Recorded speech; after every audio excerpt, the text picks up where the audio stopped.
What's going on, everybody? It's your boy, King Kaif, back in your life with another NBA predictions and basketball breakdown for this Wednesday night slate of games. But as always, we get into our basketball breakdown of last night's Tuesday night games, and we start with the Denver Nuggets taking on the Portland Trail Blazers, beating them 122-113 behind Nikola Jokic's 36 points, 12 rebounds, 10 assists, still putting up MVP-like numbers.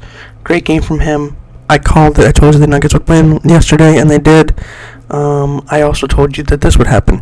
The 76ers beat the LA Clippers 120-110 behind Joel Embiid's 41 points, 9 rebounds, 2 blocks.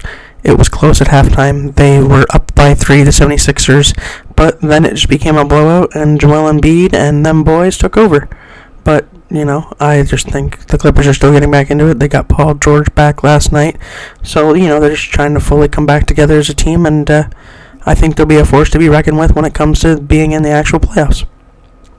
In our next game, we have the Milwaukee Bucks beating the Toronto Raptors 130-122 behind Jrue Holiday's 37 points, 6 rebounds, 7 rebounds, 5 3-point makes.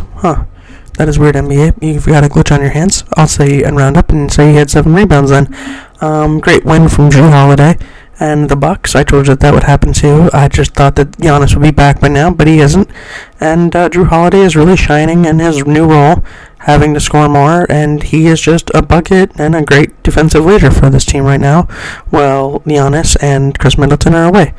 Great win from them, and I move on to our last and final game. The San Antonio Spurs beat the Brooklyn Nets 106-98 behind Keldon Johnson's 36 points, a career high for him, 11 rebounds, 4 steals, and 3 3-point makes. I told you that the Nets were going to win, but they didn't. Great win from San Antonio. Young players playing well. Keldon Johnson going to be the next great player to leave San Antonio, because it just seems like Greg Popovich brings a guy up so far and then says, you know what, you can leave now, it's all good, go to a better team, you deserve it, a la Kawhi, a la DeRozan, So, he'll be the next star to leave them after he is well and ready and stuff and gets all the tools of the trades from, Greg Popovich. Now we move on to our Wednesday slating games over here, starting with the Clippers on a back-to-back facing the Utah Jazz. I'm going to take the Clippers here. I think they get a bounce-back win here. I think that Paul George will play back-to-back games. I think Kawhi will sit, but I think the Clippers will still be able to take this one on the road. And in our next game, the Nuggets also off a back-to-back against the Timberwolves. What team will show up for the Timberwolves? Will it be the dominant team we've seen so far recently, or will it be the team that just crumbles underneath this much pressure, just a little bit of pressure on them, and they fold like a deck of cards? I'm going to say the Nuggets get a win here. Coming off a back-to-back, I think this actually helps the Nuggets. I think that they will now just be in a good rhythm, and I think they'll continue this hot streak. They'll continue their great shooting and great scoring and great defense, carrying on from last night's win against the Trailblazers, and they'll just carry that forward, and I think it'll be a pretty dominant win from the Nuggets. Then we have the Kings going to the Crypt to face LeBron and the Lakers if LeBron does play with his sore left ankle. I'm taking the Kings here. The Kings just seem to own the Lakers, especially De'Aaron Fox. I think De'Aaron Fox is a big game, and I think the Lakers get blown out at home. I'm going to say this is like a 120, 110, 109 type game where they just get blown out by 10 points. So there we go on that side. Now we move into the middle here. Western versus Eastern. We have the two guys that were traded for each other, Trae Young and Luka Doncic, going at it.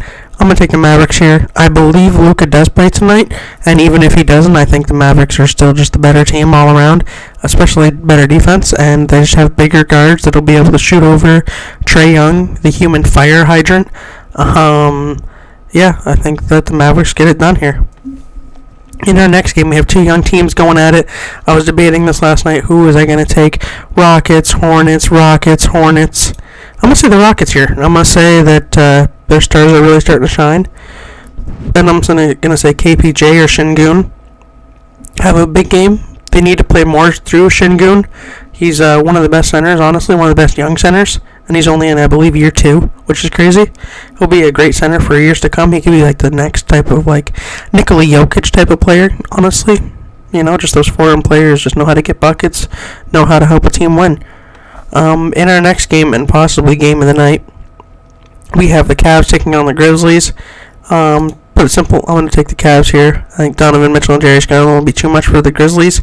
What kind of Ja Morant will show up? Will it be the one that's boasting and stuff, or will it be the one that just can't shoot a lick from the floor? I think Ja Morant will show up. He usually does show up for big games like this, but he needs somebody to help him out. Will, Dylan Brooks step up? Will Desmond Bane step up and actually hit a couple shots? He's been kind of hot as of late, if you want to say that much about it.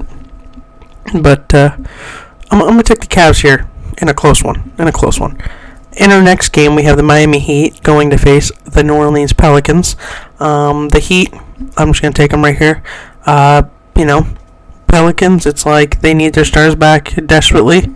Not that they're faltering or anything. They're just playing down to their competition. And I think they'll play down to the Miami Heat. And I think the Miami Heat has been the hotter team. No pun intended. I just think Jimmy Butler will have a big game. If Tyler Hero's back, I think he contributes with a bunch of threes tonight. I think it'll be closer than most people would expect. Or people should expect, I believe. Because it should be close.